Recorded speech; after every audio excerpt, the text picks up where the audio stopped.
নমস্কার বন্ধুরা, আজকে আবারও হাজির হলাম নতুন একটা রেসিপি নিয়ে। আজকে আপনাদের সাথে উচ্ছে বা করলার একটা সম্পূর্ণ নিরামিষ রেসিপি আমি শেয়ার করব, যা গরম ভাতের সাথে খেতে দুর্দান্ত লাগে।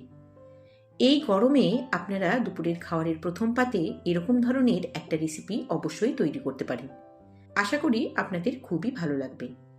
তাহলে চলুন আর দেরি না করে ঝটপট শুরু করা যাক আজকের রেসিপি। এই রেসিপিটা তৈরি করার জন্য আমি এখানে নিয়ে নিয়েছি করলা আর আলু। এখানে করলাটাকে আমি একটু লম্বা লম্বা করে কেটেছি এবং একটুখানি মোটা করেও কেটেছি।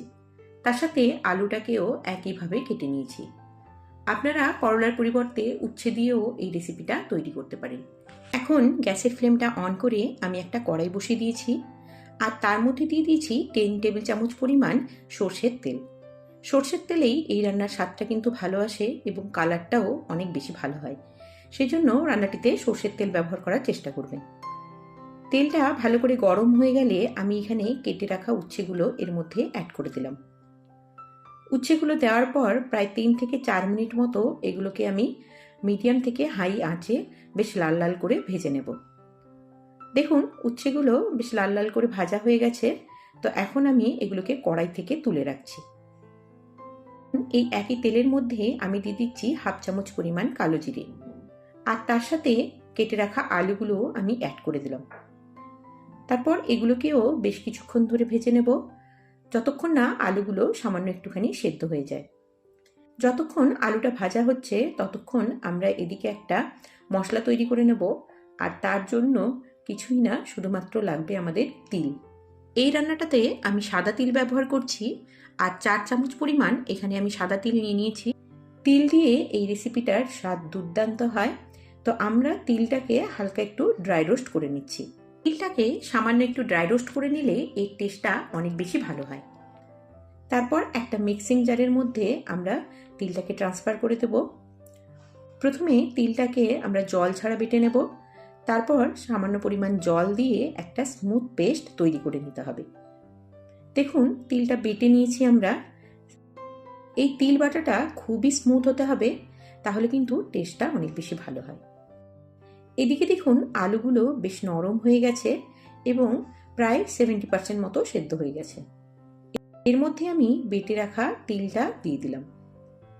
সর্ষে পোস্ত ছাড়া আপনারা এইভাবে তিল বাটা দিয়ে খুব দারুণ স্বাদের রেসিপি তৈরি করতে পারেন, যেটা খেতে কিন্তু অসম্ভব সুন্দর লাগে। এখন পরিমাণ মতো জল এর মধ্যে অ্যাড করে দিলাম। তারপর আলুর সাথে জলটা বেশ ভালো করে মিশিয়ে নিচ্ছি। দেখুন, সর্ষের তেল ব্যবহার করার জন্য এর কালারটা কিন্তু খুবই ভালো এসছে। আর এই রান্নাটাতে কোনো রকম হলুদ ব্যবহার হবে না। এখানে আমি দিয়ে দিলাম পরিমাণ মতো নুন। এখানে হাফ চামচ পরিমাণ নুন আমি ব্যবহার করেছি। আর এখন 2টো কাঁচা লঙ্কা চিড়ে রেখেছিলাম, সেটাও এর মধ্যে অ্যাড করে দিলাম। ঢাকা দিয়ে এটাকে রান্না হতে দিতে হবে যতক্ষণ না আলুগুলো সেদ্ধ হয়ে যায়। খুব কম তেল মশলাযুক্ত এই খাবারটা গরমের জন্য একটা আদর্শ রেসিপি। তাই আপনাদের কাছে অনুরোধ থাকলো, এই গরমে অবশ্যই এই রেসিপিটা বাড়িতে একবার ট্রাই করে দেখুন।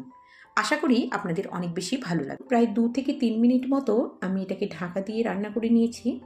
আলুগুলো এখন খুব ভালোভাবে সেদ্ধ হয়ে গেছে। এখন ভেজে রাখা করলাগুলো আমরা এর মধ্যে অ্যাড করে দেবো। পর আমরা সবকিছু ভালো করে একবার মিশিয়ে নিচ্ছি।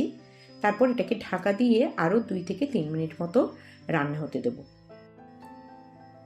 দেখুন, রান্নাটা করতে কিন্তু খুবই কম সময় লাগে, আর সর্ষে পোস্ত ছাড়াই খুবই সুন্দর স্বাদের একটা রেসিপি তৈরি হয়ে যায় শুধুমাত্র তিল বাটা দিয়ে।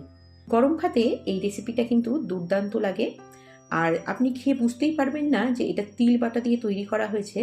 এটা কিন্তু টেস্টটা অনেকটা পোস্তর মতনই আসে।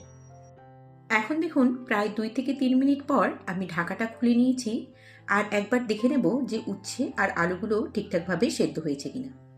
আপনারা দেখতেই পাচ্ছেন এখানে উচ্ছে এবং আলু বেশ ভালোভাবেই সেদ্ধ হয়ে গেছে। এই পর্যায়ে আমরা গ্যাসের ফ্লেমটাকে অফ করে দিচ্ছি, আর এটাকে ঢাকা দিয়ে আরও 2 মিনিট মতো এমনিই রেখে দিচ্ছি। এখন দেখুন, রান্নাটা আমাদের একদম কমপ্লিট হয়ে গেছে। আমরা এটাকে বাটির মধ্যে সার্ভ করে নিয়েছি। গরম গরম ভাতের সাথে এরকম একটা রেসিপি আপনারা অবশ্যই একদিন ট্রাই করতে পারেন। আশা করি আপনাদের খুবই ভালো লাগবে। আজকে আমার এই রেসিপিটা আপনাদের কেমন লাগলো সেটা অবশ্যই আমাকে কমেন্ট করে জানান। আর যদি ভালো লাগে তাহলে অবশ্যই ভিডিওটি লাইক এবং শেয়ার করে দিন। আর এরকম আরও নতুন নতুন রেসিপি পেতে চ্যানেলটিকে সাবস্ক্রাইব করে পাশে থাকুন। নমস্কার।